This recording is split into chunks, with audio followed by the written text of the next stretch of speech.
আসসালামু আলাইকুম। আবারও চলে এলাম নতুন একটি ব্লগ নিয়ে। আমার ব্লগটি ভালো লাগলে সবাই লাইক, কমেন্ট এবং শেয়ার করে দিবেন। আজকে একটি অন্যরকম ব্লগ নিয়ে আপনাদের মাঝে চলে আসছি। আজকে আমাদের একটা দাওয়াত আছে।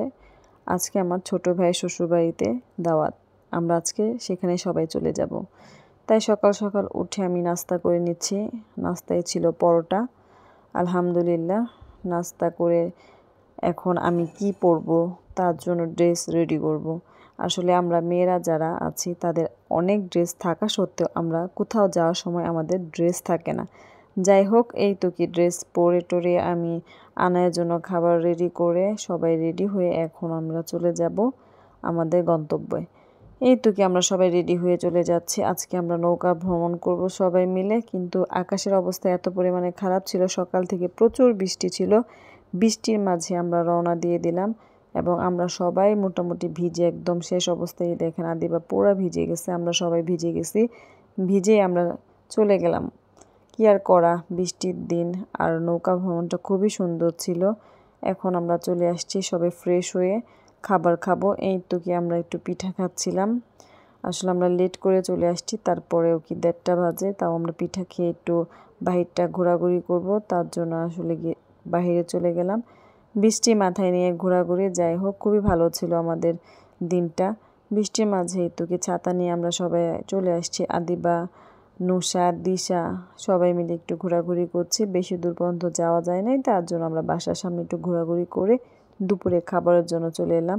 দুপুরে খাবারের আয়োজনে ছিল পোলাও, ছিল হচ্ছে হাঁসের মাংস, আমার খুব প্রিয় ছিল হাঁসের মাংস, তাই হাঁসের মাংস, ডাল, গরুর মাংস, মুরগির মাংস। আলহামদুলিল্লাহ সবাই খুব মজা করে খাওয়া দাওয়া শেষ করলাম। এই তো কি আমার ছোটো ভাই খাওয়া দাওয়া করছে, তারই শ্বশুর বাড়িতে আমরা আজকে গিয়েছিলাম।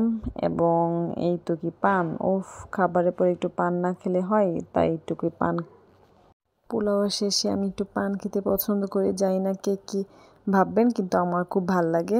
অনেকেই পান পছন্দ করে পোলাও খাওয়ার পর। এই থেকে আমরা আবার রওনা দিয়ে দিলাম বাসায় আসবো বলে, কারণ প্রচুর মেঘ জমেছিল আকাশে। আমাদের সাথে যেহেতু বাচ্চা ছিল, তাই আমাদেরকে খুব তাড়াতাড়ি বাসায় ফিরতে হবে। আর এই তো কি আমরা একটু ছবি তুলবো বলে দাঁড়িয়েছিলাম, কিন্তু কোনোভাবে ছবি তোলা হচ্ছিল না। এই তো কি আমরা এখন চলে যাচ্ছি আমাদের বাসার দিকে। নৌকা ভ্রমণ খুবই মজা ছিল এবং আমার আনায়া সে খুবই এনজয় করেছে, কিন্তু এত পরিমাণ দুষ্টুমি করেছে তাকে রাখা, কন্ট্রোল করা খুবই মুশকিল হয়ে যাচ্ছিল। আসলে তার সামনে ছিল তার নানা, তার মামা, সে তাদের কাছে চলে যাবে, সে আমার কাছে বসবেই না। কি আর করা, তাকে খুব কষ্ট করে রাখলাম। এবং আমাদের সাথে ছিল আমাদের ফুল ফ্যামিলি, যেমন আমার ছোট ভাইয়ের বউ, আমার আব্বা, আমার আম্মা, আমরা সবাই ছিলাম, মোটামুটি সবাই। আমরা খুব এনজয় করেছি এবং দুই ধারে কাশফুল, ফুলে ফুলে সাদা। আসলে কাশ বনে কাশ ছিল কিন্তু ফুল ছিল না। যাই হোক এই তো কি খুব সুন্দর ছিল দিনটা। সব কিছু মিলিয়ে আলহামদুলিল্লাহ খুবই এনজয় করেছি আমরা। এই তো কি আমরা প্রায় কাছাকাছি চলে আসছি। বাংলাদেশ এগ্রিকালচার ইউনিভার্সিটি শেষ মোড়ের দিকে এই জায়গাটা খুবই সুন্দর। এখানে আমরা একটু চা খেয়ে আবার বাসার দিকে রওনা দিয়ে দিলাম। এই তো কি আমার আনায়া বুড়ি চলে আসছে, ঘুম থেকে উঠেছে, সে ঘুমিয়ে গিয়েছিল মাঝখানে। আমরা এখন চলে যাচ্ছি আমাদের বাসার দিকে, প্রায় কাছাকাছি চলে আসছি। এবং বাংলাদেশ এগ্রিকালচার ইউনিভার্সিটি বৃষ্টির দিন খুব সুন্দর থাকে, তাছাড়াও এটা অনেক সুন্দর। আমি আর কি বলবো, যারা দেখেছেন তারা অবশ্যই জানেন।